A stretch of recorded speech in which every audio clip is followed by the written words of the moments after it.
आज हम कक्षा 10 में सामाजिक विज्ञान विषय के अंतर्गत जल संसाधन अध्याय के अंतर्गत हम आज जो हमारी पाठ्य वस्तु है, जो परीक्षा उपयोगी महत्वपूर्ण जो बिंदु हैं उन पे चर्चा करेंगे और इसमें किस तरह के प्रश्नों का समावेश है। क्योंकि ये बहुत ज़्यादा अंकों की यूनिट नहीं है, लेकिन एक अंक वाले जो प्रश्न हैं वो ज़्यादातर इसी अध्याय से आएंगे, तो हमें उन प्रश्नों को तैयार करना है जिससे हमारे एक अंक के उत्तर तैयार हो सकें।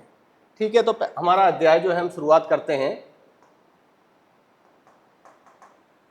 जल संसाधन, जैसा कि हमने इसके पहले की वीडियो में देखा था, संसाधन और विकास जो पढ़ा था, उसी से रिलेटेड हम जल संसाधन के बारे में पढ़ेंगे कि संसाधन में संसाधन तो बहुत सारे हैं, मृदा संसाधन है, मानव संसाधन है, खनिज संसाधन है। तो इस अध्याय चैप्टर में हमारे पास जल संसाधन के बारे में विशेष रूप से इसमें वर्णन किया गया। तो हम देखेंगे कि जल संसाधन हमारे लिए कितना महत्वपूर्ण है। मानव जीवन के लिए हमारी पृथ्वी पर जो हमारा जीवन है वो बिना जल के संभव नहीं है। तो इसको संसाधन के रूप में हम क्यों यूज़ कर रहे हैं कि कोई भी संसाधन है वो मानव की आवश्यकताओं को पूरा करता है। तो जल भी जो है एक संसाधन के रूप में है जो कि मानव को जैविक या अजैविक कहें, हम ये कह सकते हैं कि पृथ्वी के धरातल पर जितने भी जैविक अजैविक पदार्थ हैं वो संसाधन हैं, लेकिन मानव और जीव जंतुओं के लिए, विशेष पर पेड़ पौधे और मानव के लिए, इनके लिए जल ही जीवन है। तो जल ही जीवन है, तो इसका बहुत ही महत्वपूर्ण रोल है जल का कि हम जल संसाधन को कैसे संरक्षित रखें और जल संसाधन हमारे किस तरह से हम उसका उपयोग कर रहे हैं जीवन में, चाहे वो कृषि के क्षेत्र में हो, चाहे उद्योग के क्षेत्र में हो या अन्य कोई गतिविधियों के क्षेत्र में हम जल का किस प्रकार से उपयोग करते हैं। हम देखते हैं कि पृथ्वी पर पूरे क्षेत्र में देखें तो महासागरों का जल क्षेत्र फैला हुआ है, पूरे क्षेत्रों में महासागरीय जल है। क्या वो जल हमारे लिए पीने योग्य है? हम उसका कितना उपयोग कर पा रहे हैं? या हमारा पीने योग्य जो जल है, स्वच्छ जल जिसे कहें, मीठा जल जो है वो कितना है? तो कहने का मतलब ये है कि बहुत बड़ी राशि जो हमारी पृथ्वी पर है जो जल के रूप में है, वो हमारा दैनिक जीवन में उपयोग उस जल को हम नहीं कर पाते। और कुछ मात्रा में जो जल है, 2 या 3% जो जल है, उस जल को हम अपने दैनिक जीवन में, चाहे कृषि में, चाहे उद्योग में, चाहे अन्य कार्यों में हम इसका उपयोग ही कर पाते हैं। तो बात यह है कि इतना सारा पृथ्वी पर जल होते हुए भी हम इसका किस प्रकार से संरक्षण नहीं कर पा रहे हैं, या बहुत कम मात्रा में जो जल है, चाहे वो नदी में हो या झीलों में हो या तालाबों में है या वर्षा के रूप में हमारे पास जो प्राप्त जल है वो जल हमारे पास देखने को मिलता है।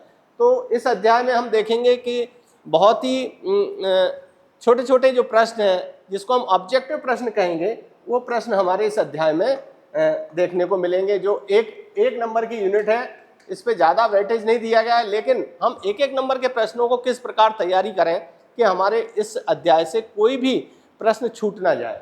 तो हम देखेंगे वस्तुनिष्ठ प्रश्न में भारत देश की जो औसत वर्षा है वो लगभग कितनी है। तो भारत की जो औसत वर्षा है वो लगभग 114 सेंटीमीटर वार्षिक वर्षा जो है हमारी, ये औसत वार्षिक वर्षा है। इसके अलावा अगला प्रश्न है, श्रृंगेवेरा इलाहाबाद में जल संरक्षण हेतु एक उत्कृष्ट जल संसाधन तंत्र किस नदी पे बनाया गया है। तो ये जो श्रृंगेवेरा इलाहाबाद में है, हम देखते हैं कि इलाहाबाद जो है संगम है, गंगा और यमुना नदियों का संगम है, तो स्वाभाविक है कि गंगा नदी पे ये बना हुआ है। तो ये विशेष तौर पे हमें ध्यान रखना है, ये उत्कृष्ट जल संग्रहण का तंत्र था श्रृंगेवेरा। भोपाल झील का निर्माण कौन सी सदी में हुआ? तो हमारे पुराने समय में जितने भी प्राचीन समय में जल की बहुत वो अहमियत थी। हमारे पास जो सोर्सेज थे जल के, तालाब हुआ करते थे, कुएं, नहरें, नदी, यही हुआ करते थे। लेकिन दिनों दिन जल की आवश्यकता होती गई, तो जल को किस प्रकार से संरक्षित किया जाए, जल को कैसे रोका जाए जिससे लोगों की जो आवश्यकता है जल की वो पूरी की जा सके। तो जो उस समय के राजा महाराजा हुआ करते थे या अन्य कोई मतलब इस प्रकार के लोग थे जिन्होंने जल को संरक्षित करना, जल को लोगों तक उनकी पूर्ति के लिए कुछ ऐसे बांध या झीलों का निर्माण किया है। तो भोपाल झील जो है हमारी 11वीं शताब्दी में इसका निर्माण हुआ था। तो ये ध्यान रखें भोपाल झील जो मध्य प्रदेश की जो झीलें हैं उसका निर्माण जो है हमारा 11वीं शताब्दी में हुआ था। अगला प्रश्न है हीराकुंड परियोजना। अब ये देखें हीराकुंड परियोजनाएं, भारत में आज़ादी के बाद बहुत सारी परियोजनाओं का निर्माण हुआ, जिसे हम कहते हैं नदी घाटी परियोजनाएं। नदी घाटी परियोजनाएं, नदी घाटी परियोजना से मतलब है प्रोजेक्ट, रिवर प्रोजेक्ट जो है हमारा, रिवर वैली प्रोजेक्ट जो है उसका बनाने का उद्देश्य जो था वो केवल एकमात्र उद्देश्य नहीं था कि नदियों के जल को रोकना और पीने के लिए। उस जल का उद्देश्य बहुउद्देश्य, उसका जो उद्देश्य था वो क्या था? बहुउद्देश्य। बहुउद्देश्य का मतलब होता है एक से ज्यादा उद्देश्यों की पूर्ति। कोई बांध वगैरह बनता है तो उसका कोई एक उद्देश्य लेके नहीं चलते हैं, लेकिन उससे कई सारे उद्देश्यों की पूर्ति होती है। तो हीराकुंड जो परियोजना है, हीराकुंड हमारा उड़ीसा में है और इस पर जो एक बांध बनाया गया है वो महानदी के ऊपर बनाया गया। कौन सी नदी पर? महानदी पे। तो हीराकुंड जो परियोजना है वो महानदी पे है और उड़ीसा नदी में, उड़ीसा राज्य में ये स्थित है। तो ये एक बहुउद्देशीय परियोजना है जिस पर बांध को, बाढ़ को रोका जा सकता है, बांधों से नहरें निकाली जा सकती हैं, उन नहरों से सिंचाई के लिए खेतों में पानी और इसके अलावा अन्य कार्यों के लिए भी जल का उपयोग होता है। नेक्स्ट प्रश्न है बांधों को आधुनिक भारत का मंदिर किसने कहा? तो बांधों को आधुनिक भारत का मंदिर, यानी भारत जब आजाद हुआ तो भारत में आवश्यकता थी बहुत सारे बांधों की, जिससे सिंचाई के लिए, कृषि के लिए या शहरों में पानी पीने के लिए या विद्युत उत्पादन के लिए या बाढ़ को रोकने के लिए कई उद्देश्य थे। तो इन बांधों के निर्माण को आधुनिक भारत का मंदिर जो है पंडित जवाहरलाल नेहरू ने इसको कहा था। ये प्रश्न भी बहुत आसान प्रश्न है, सीधा सीधा मैकेनिकल प्रश्न है ये सारे हमारे। नेक्स्ट स्लाइड में हम जाएंगे, देखेंगे बंगाल का शोक। अब ये देखना शब्द आता है बंगाल का शोक। बंगाल हमारा ये वेस्ट बंगाल, दामोदर नदी जो है बंगाल का शोक कहलाती है। शोक का मतलब होता है ये ऐसी नदियां जो तबाही लाती हैं। जिस राज्य में जो नदियां तबाही लाती हैं उसे उसका शोक कहा जाए। शोक का मतलब दुख, दुख का मतलब वो प्रलय लाती हैं, इसलिए इस नदी को शोक कहा गया। तो बंगाल का जो शोक है वो दामोदर नदी है। तो ये हमारा इस प्रश्न का है। इसी प्रकार एक प्रश्न और आता बिहार का शोक। बिहार में ऐसी नदी जो है वो बाढ़ लाती है ज़्यादातर और उससे बहुत प्रलय होता है, जनधन की हानि होती है, तो वो कोसी नदी है हमारी। अगला प्रश्न देखें सरदार सरोवर बांध किस नदी पे बनाया गया? बहुत महत्वपूर्ण प्रश्न है। सरदार सरोवर बांध जो कि मध्य प्रदेश से नर्मदा नदी निकलती है और मध्य प्रदेश से होती हुई ये नदी गुजरात में जाती है। तो गुजरात में हमारा नर्मदा नदी पे ये सरदार सरोवर बांध बना हुआ है, इस पे नर्मदा नदी पे। तो भारत की ये नदियां हैं जो कुछ जो पश्चिम दिशा में बहती हैं। ये मध्य प्रदेश के यहाँ से निकल रही है और पश्चिम दिशा में बह रही हैं, तो इसकी दिशा पश्चिम है। कुछ नदियां ऐसी हैं जो भारत की पश्चिम दिशा में बहती हैं, नर्मदा और ताप्ती, दो नदियां जो हैं पश्चिम दिशा में बहती हैं, मुख्य नदियों में से। जल संरक्षण से संबंधित खादीन और जोहद किस राज्य से संबंधित है? देखो जल संरक्षण की बात कर रहे हैं, जल एक संसाधन है, उसको हमें संरक्षित करना है। तो जल संरक्षण से संबंधित खादीन और जोहद जो है हमारे राजस्थान राज्य से संबंधित है। पालर पानी कहा जाता है, किसको कहा जाता है पालर पानी? भूमिगत जल को पालर पानी कहा जाता है। अगले क्वेश्चन पे जाएं हम। इस अध्याय में छोटे छोटे प्रश्नों को हमें तैयार करना है, इसलिए मैं इस पर चर्चा कर रहा हूं। निम्नलिखित में किस राज्य में बहुउद्देशीय परियोजना नहीं है? बहुत अच्छा प्रश्न है।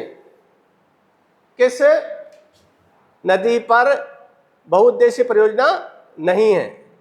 तो ये हमारा महत्वपूर्ण प्रश्न है। देखो नर्मदा नदी पे हमारा सरदार सरोवर बांध है, महानदी पे हीराकुंड बांध है, चंबल पे हमारा गांधी सागर बांध है, राणा प्रताप सागर बांध है। तो इन नदियों पर तो बांध बने हुए हैं, लेकिन यमुना नदी पे ऐसा कोई बहुउद्देशीय नदी परियोजना नहीं है। तो हम इसका उत्तर यमुना नदी कहेंगे कि निम्नलिखित में से किस नदी पर बहुउद्देशीय नदी परियोजना नहीं है? वो हमारा यमुना नदी है। अब कुछ फिल इन द ब्लैंक्स देख लें हम, इनमें से कुछ प्रश्न हमारे परीक्षा उपयोगी हो सकते हैं। जैसे विश्व की सर्वाधिक वर्षा होती है, विश्व की हम देखें तो भारत में मौसिनराम, कहाँ पे? मौसिनराम में भारत की सर्वाधिक वर्षा होती है। राज्य के घर की छत पर से वर्षा जल संग्रहण आवश्यक कर दिया है। ऐसे कौन से राज्य ने एक कंडीशन डाली है कि घर की छतों पे वर्षा का जल का संग्रहण करना है? तो हमारा वो राज्य है तमिलनाडु। तमिलनाडु राज्य जहां घरों पे छत पर वर्षा का जल का संग्रहण किया जाता है। जल योग्य संसाधन है, तो जल एक नवीकरणीय योग्य संसाधन है। नवीकरणीय मतलब जिसको कई बार यूज किया जाए, चक्रीय है, तो इसको जल को नवीकरणीय योग्य संसाधन कहते हैं। प्राचीन काल में बृहद स्तर पर बांध, झील और सिंचाई तंत्रों का निर्माण जो बहुत सारे प्राचीन काल में समय में हुए थे, वो चंद्रगुप्त मौर्य के समय में हुए थे। हौज खास का निर्माण इल्तुतमिश ने कराया था, जो शासक थे उन्होंने इसका निर्माण कराया था। बांधों को परियोजना भी कहा जाता है, तो बांधों को हम कहते हैं बहुउद्देशीय परियोजना। भाखड़ा नागल परियोजना का विकास कौन सी नदियों पे हुआ है? तो जो गंगा और सतलज जो है इनके संगम पर भाखड़ा नदी परियोजना का नदियों के बेसिन पे किया गया है। मेघालय में नदियों व झरनों को द्वारा बने पाइपों से वर्षा जल का, अब वो पाइप जो होते हैं मेघालय में वर्षा जल के उपयोग किया जाता है उन पाइपों के द्वारा, तो वो बांस के पाइप होते हैं, उनके द्वारा वर्षा जल को एक जगह से दूसरी जगह पहुंचाया जाता है। सरदार सरोवर बांध जो है वो हमारा यह गुजरात राज्य में है। इंदिरा गांधी नहर का मुख्य रूप से जीवन प्रदान करती है, अब निकलती तो पंजाब से, लेकिन इसका मुख्य उद्देश्य जो है राजस्थान का जो पश्चिमी क्षेत्र है, रेगिस्तानी जो क्षेत्र है, जैसलमेर, बाड़मेर, बीकानेर, गंगानगर, इन जिलों को जल प्रदाय करना पीने के लिए और कृषि के लिए, जिससे और कृषि के लिए, इसलिए जीवन प्रदान करती है किसको? राजस्थान को। तो राजस्थान का जो पश्चिमी क्षेत्र है जहां इंदिरा गांधी नहर ले जाई गई है, और ये पंजाब के हरी के बैराज बांध से निकाली गई है और हरियाणा होती हुई राजस्थान में यानी जाती है। अगला हम देखें, इसी में कुछ प्रश्न और देखें। हमारे पास कुछ जोड़ियां हैं। राणा प्रताप सागर बांध कौन सी नदी पे बना है? तो राणा प्रताप सागर मैंने बताया कि राणा प्रताप सागर जो है हमारा चंबल नदी पे, तो ये फर्स्ट का आंसर ये हो जाता चंबल नदी पे। तो चंबल पे और भी बांध बने हैं, राणा प्रताप के अलावा गांधी सागर है। सबसे पहला बांध जो है चंबल पे, अगर दिशा के हिसाब से देखा जाए इधर बह रही है, तो सबसे पहले गांधी सागर बांध है, फिर हमारा राणा प्रताप सागर बांध है, फिर जवाहर सागर बांध है, फिर कोटा में आके कोटा बैराज। इस प्रकार से ये बांध बने हुए हैं चंबल नदी पे। सरदार सरोवर जो बांध है नर्मदा नदी के ऊपर है, गुजरात में।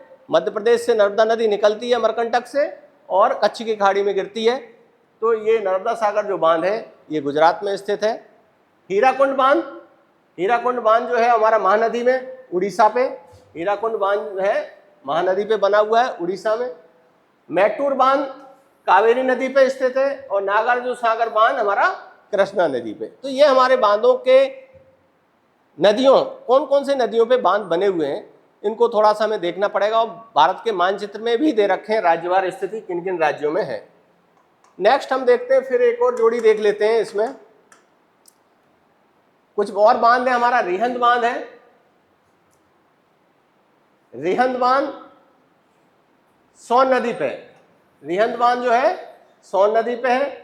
टहरी बांध हमारा भागीरथी नदी पे।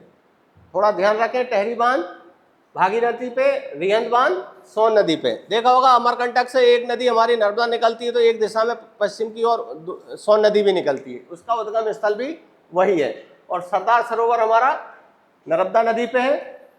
और इंदिरा गांधी नहर, अब ये देखें इंदिरा गांधी नहर जो है ये राजस्थान की नहर है। और नर्मदा बचाओ आंदोलन ये गैर सरकारी संगठन है जिसको एनजीओ कहते हैं। ये हमारा इस प्रकार से ये जोड़ी के बांध और नदियों के दिए गए थे। अगला एक और प्रश्न है, सत्य असत्य में देखें आप थोड़ा सा। जल एक नवीकरणीय संसाधन है, बिल्कुल सही है। इंदिरा गांधी नहर को राजस्थान राज्य को जल की आपूर्ति होती है, बिल्कुल सही है कि पंजाब से निकलती है और राजस्थान को जल की आपूर्ति करती है। इजराइल की औसत वर्षा 25 सेंटीमीटर नहीं है। अब देखो यहाँ लगा हुआ नहीं है, नहीं का मतलब 25 सेंटीमीटर से क्या ज़्यादा बहुत ज़्यादा बरसात होती? नहीं, यानी ये स्टेटमेंट क्या है? फॉल्स है। तीसरा स्टेटमेंट हमारा क्या? फॉल्स है, यानी 25 सेंटीमीटर या उससे कम बरसात होती है, क्योंकि पश्चिमी देश है, ये अरब कंट्रीज हैं, तो यहाँ वर्षा बहुत कम होती, रेगिस्तान ज़्यादा है। बांधों को आधुनिक भारत का मंदिर कहा जाता है, बिल्कुल सही है, पंडित जवाहरलाल नेहरू ने इन्हीं को कहा था, स्टेटमेंट था। सूखा क्षेत्र का सामना अति वर्षा वाले क्षेत्र करते हैं। अति वर्षा का मतलब होता है ज़्यादा वर्षा होना, और ज़्यादा वर्षा जहाँ होगी वहाँ सूखा थोड़ी होगा, वहाँ तो क्या होगा? पानी ज़्यादा होगी, बाढ़ की स्थिति होगी। तो ये स्टेटमेंट हमारा क्या होगा? फॉल्स होगा। ये सत्य था, ये क्या फॉल्स था? इंदिरा गांधी जल की आपूर्ति के ट्रू, जल एक नवीनीकरण संसाधन है, ट्रू। अगला है बांध एक बहुउद्देशीय परियोजना के अंतर्गत नहीं आते हैं, जबकि बांध बहुउद्देशीय परियोजनाएं होती। बांध का उद्देश्य कई कार्यों के लिए होता है, इसलिए ये हमारा स्टेटमेंट क्या है? गलत है। भोपाल झील का निर्माण 7वीं शताब्दी में हुआ था, इसके पहले मैंने पढ़ा था। भोपाल झील का निर्माण जो है लगभग 11वीं शताब्दी में हुआ था, तो ये हमारा क्या है? ये भी फॉल्स है, 11वीं शताब्दी में हुआ था। बंगाल का शोक दामोदर नदी, अभी अपने पहले पढ़ चुके हैं कि बंगाल का शोक जो है दामोदर नदी, और बंगाल जो है इसी राज्य में बहती है। बांधों का निर्माण विद्युत उत्पादन के लिए भी किया जाता है। बांधों का निर्माण विद्युत उत्पादन, अब विद्युत उत्पादन का केवल एक ही नहीं, इसके लिए भी है, तो मतलब बहुउद्देश्य है। सिंचाई के लिए, बाढ़ को रोकने के लिए, विद्युत उत्पादन के लिए, उसमें से एक विद्युत उत्पादन है। इसका भी आंसर ये फिर ट्रू ही होगा। इंदिरा गांधी नहर को राजस्थान राज्य को जल आपूर्ति होती, ये भी ट्रू है। चंद्रगुप्त मौर्य के शासन का बृहद स्तर पर बांध, झील और सिंचाई का निर्माण कराया गया, ये भी सत्य है। तो ये हमारे सत्य असत्य वाले कुछ प्रश्न थे जिनको हम तैयार कर सकते हैं। नेक्स्ट स्लाइड में देखें, एक शब्द वाले जो हमारे प्रश्न हैं इनको देखें जरा। आधुनिक भारत का मंदिर किसने कहा था? आधुनिक भारत का मंदिर बांधों को किसने कहा था? पंडित जवाहरलाल। वही रिपीट थोड़े से हो रहे हैं, थोड़े घुमा के प्रश्न भी आ सकते हैं, कभी फिल इन द ब्लैंक्स में, वन वर्ड में, इस तरह के। तो ये हमारा पंडित जवाहरलाल नेहरू ने। भारत की औसत वार्षिक वर्षा है 114 सेंटीमीटर। हौज खास का निर्माण इल्तुतमिश ने कराया था, इल्तुतमिश ने ये कराया था। विश्व में 2025 तक कितने व्यक्ति पानी की समस्या से ग्रस्त होंगे? तो लगभग 20 करोड़ लोग। अब यहाँ देखो हमारे पास 20 करोड़ लोग इस समस्या से ग्रस्त होंगे। तो आने वाले समय में जल का संरक्षण बहुत जरूरी है। हमारे पास जल जो संसाधन है वो सीमित मात्रा में, हम जल को व्यर्थ न जाने दें, जल ही जीवन है। इसलिए आने वाले समय में दिनों दिन भूमिगत जल का जो स्तर है वो दिनों दिन कम होता जा रहा है। सरदार सरोवर बांध किस नदी पे बनाया गया है? तो अभी इसको पढ़ चुके हम, बांधों का, और कौन सी नदियों पे है? तो हमारा नर्मदा नदी पे ये बांध बनाया गया है। भाखड़ा नागल परियोजना किन नदियों पर संगम पर बेसिन पर बनी है? सतलज और व्यास की नदियों पर, सतलज और व्यास नदी संगम पे बनी है। किस राज्य में हर घर में वर्षा जल का संग्रहण आवश्यक है? तो ये हमारा तमिलनाडु राज्य है, तमिलनाडु ये राज्य जहां पर हर घर में वर्षा जल संग्रहण आवश्यक है। जैसलमेर, खादीन और जोहर के क्षेत्र संबंधित हैं। किस क्षेत्र से संबंधित है ये? खादीन जल संरक्षण से। किससे? जल का संरक्षण से, जल संरक्षण से। गांधी सागर बांध किस नदी पे बनाया गया है? अब देखो गांधी सागर आया है, इसके पहले हमने राणा प्रताप सागर माना, तो ये भी हमारा चंबल नदी पे, मध्य प्रदेश में बांध है ये गांधी सागर बांध, चंबल पे पहला बांध है। उसके बाद महाराणा प्रताप सागर बांध है। हीराकुंड बांध किस नदी पे? महानदी पे, उड़ीसा में। तो इस प्रकार से ये हमारे इन प्रश्नों का समावेश हुआ है। इसके अलावा कुछ और प्रश्न हैं। जल विद्युत किसे कहते हैं? बांधों पे जो जल को रोका जाता है और टरबाइन के माध्यम से हम बांध बनाकर जल विद्युत उत्पादन करते हैं। तो नदियों पे बांध बनाकर जल विद्युत उत्पादन किया जाता है। जवाहरलाल नेहरू ने गर्भ से बांधो क्या कहा? आधुनिक भारत के मंदिर कहा था। टेहरी बांध कहाँ पर स्थित है? तो टेहरी बांध जो है किन नदियों पर है? भागीरथी नदी पर। टेहरी बांध जो है भागीरथी नदी पर स्थित है। बहुराष्ट्रीय कंपनियां किसे कहते हैं? वो कंपनियां जो दूसरे देशों की जो कंपनियां होती हैं अपने देश में या अन्य देश में अपना पूंजी का निवेश करती हैं, उन्हें हम बहुराष्ट्रीय कंपनियां कहते हैं। नवीकरणीय स्रोत कैसे कहते हैं? वह ऊर्जा के स्रोत जो हमारे लगातार चलते रहते, कभी समाप्त नहीं होते हैं। बाढ़ किसे कहते हैं? जहाँ औसत वर्षा से ज़्यादा वर्षा होती है और लगातार वर्षा होती रहती है तो बाढ़ की स्थिति हो जाती है। और सूखा में कुछ समय तक वर्षा नहीं होना, औसत वर्षा से कम होना, औसत वर्षा से, और कई सालों तक ऐसी स्थिति बनी रहती तो वो सूखा वाली स्थिति कहलाती है। मृदा का लवणीकरण, जब मृदा में जल की मिट्टी में जब जल की मात्रा ज़्यादा होती तो मिट्टी के जो लवण हैं वो ऊपर की ओर आ जाते हैं, उसे मृदा का लवणीकरण कहते हैं। भाखड़ा नागल परियोजना का एक उद्देश्य तो विद्युत भी हो सकता है, सिंचाई के लिए भी हो सकता है, तो ये एक उद्देश्य लिख सकते हैं। ड्रिप सिंचाई प्रणाली किस राज्य में की जाती है? तो ड्रिप जो सिंचाई प्रणाली है हमारी किस राज्य में होती है? तो ये देखें आप, मेघालय। ड्रिप जो बांस ड्रिप है, ड्रिप अलग है, ड्रिप सिंचाई तो चली रही, लेकिन बांस के द्वारा जो ड्रिप सिंचाई होती है वो मेघालय। भारत के किस राज्य में घर की छत पर वर्षा जल संग्रहण आवश्यक कर दिया गया है? वो तमिलनाडु है हमारा। विश्व की सबसे अधिक वर्षा किस स्थान पे होती है? मौसिनराम, यहाँ पर वर्षा की जाती है। Thank you very much for this video. ठीक है।